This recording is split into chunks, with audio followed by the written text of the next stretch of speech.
everybody now. Hey, ho! Come on, everybody now. This is where we celebrate. Hey, every day the sun is rising. Nanababo Kabalen, welcome to Pampanga. Guys, para sa video na to, we wanna show you to the newest staycation that we discovered dito po sa Mexico, Pampanga. Ito po ang Casa Felicitas, dito po sa may San Vicente, Mexico, Pampanga. Pagpasok niyo po dito, you're gonna be greeted with the ambience and look and feel ng isang Santorini resort. So ito po yung pinaka-theme ng staycation na to. And as far as I can feel it, talagang ramdam mo guys na ibang klase yung pagkaka-design or ang intention, mga owners natin na gustong ma-feel ng mga customers. So as soon as you enter, yung mga parang arc siya na entrance. This place also has a large parking space. Meron din siyang front lawn right after yung parang pinaka-function hall niya. So it's great for extending your the space of your event or occasion.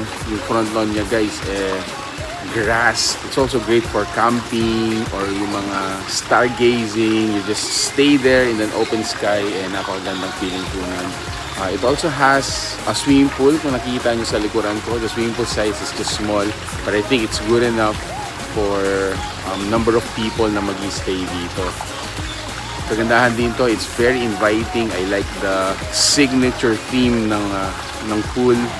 Nag-incorporate talaga siya signature theme ng the entire staycation.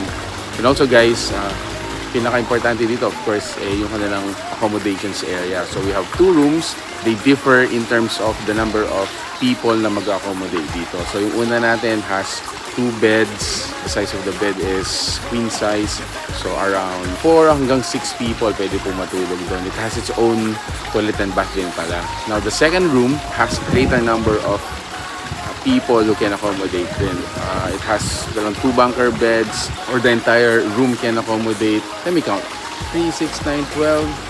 Until 14 people siguro po, no? I mean, comfortably pwede pang matulog doon. It also has its own toilet and bath, so no need to worry if, you know, you need to wash or take a bath. Paglabas mo po dito, the entire place is, what I can say, it's so spacious. Hindi inisip nung owner natin na ikakram lahat ng mga amenities or it should have larger number of accommodation. I believe yung mga owners po natin, they thought of space. They want our clients or customers na magstay po talaga dito to feel relaxed. Talagang they can roam around, they have space to run around and you know, do their stuff.